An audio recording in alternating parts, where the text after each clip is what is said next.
Patty is with us in Winston-Salem, North Carolina. Hi, Patty. How are you? Oh, fine. How are you? Good. Welcome to the Dave Ramsey Show. How can I help? Well, I have a question. I was just wondering, how much do you financially help your adult children without, I know, you can help them some, but without becoming an enabler? It's not an amount. It's how they are acting. Right. So when are you an enabler? Well, they've been married for a number of years, and in those years, they've made very bad decisions and wasteful spending. Then if you're giving them money, you're giving a drunk a drink. Exactly. And I know we've even helped them to keep from losing their house. Yeah. Now, if it were the two of them, it wouldn't be bad, but there's a number of grandchildren involved. Well, the grandkids will survive. If the kids are hungry, tell them come over. You'll feed them. Exactly. Yeah, that's a grandmother guilt trip crap is what that is. Well, that's it, because my husband and I are retired, and I feel guilty that we are spending our money doing things that we've saved all our life for. Yeah, you should not be giving them money. Listen, you're not helping someone if you're participating in their insanity.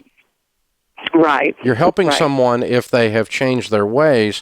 Now, let's pretend that this same young couple that is your kids, let's pretend that suddenly they started doing a good job handling their money, and they were on a budget, and they were making wise choices, and they were working extra jobs, and they were selling off stuff to try to get out of debt, and then you gave them some money to pay off one of their debts.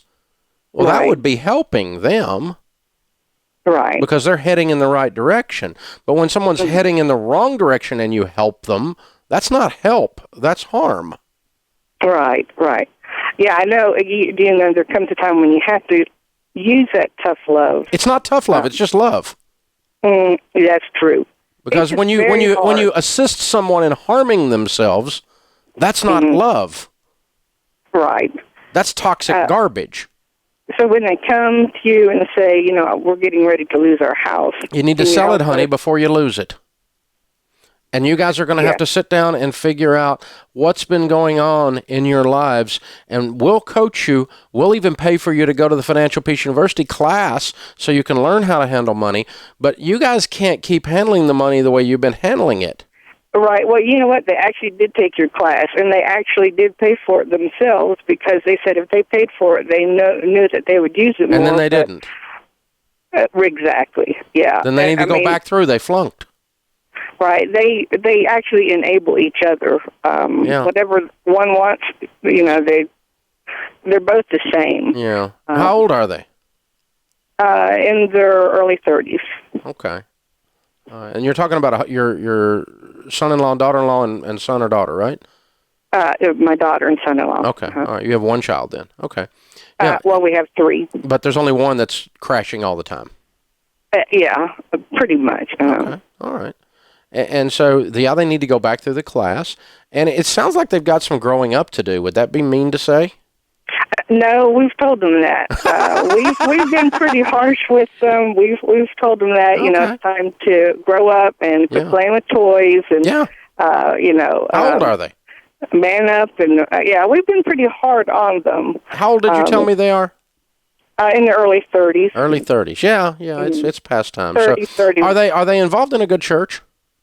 Yes. Okay, that's good news. They are. That'll help too. Yeah, they are, and they know the right thing to do. It's just not doing it. Yeah, and I think you've done all the right things. This would be the way I look at it is this: if somebody's engaging in something that's harmful to them, and I give them money, I'm harming them. Right. Just the same as if they were a drunk and wanted money, and I'm buying their drinks, or they're a cocaine addict and I'm giving them money to buy their cocaine. Exactly. And so I love you, darling, but I'm not going to finance your cocaine addiction. and we agree. My husband and I agree 100%. I think the biggest thing are the grandbabies. They're so little, and we worry about them. Let me ask you something. When you had babies, you had 3 babies, right? Right. When your kids were little, were you rich? Oh, no. Are you kidding? and those kids all made it, didn't they? They all got food to eat. They all had electricity. All right. There were some times you were scared, though, weren't there? Oh, very much. I remember having $13 to buy groceries for 5 of us one week, and boy, I managed to do it. We did it. And she will too, by the way. Yes. Your grandbabies aren't going to go hungry. Right. There's nothing quite like a grandmother's love, but they're not going to go hungry. Besides that, you can tell them, listen, if the babies are hungry, you can bring them by here. I'll feed them. I may not feed you, but I'm going to feed the babies. Exactly. No, we can give any of them a meal. We're not worried about that kind of stuff. But the bottom line is these people make enough money and they misbehave. Right. Yes. And so I wouldn't give them another dime until they straighten up. Okay, that's what we have said and believed. That's what I just needed to hear. And I want to remind you, though, everybody runs around with this thing. That's tough love. That is not tough love. That's just love. Mm-hmm.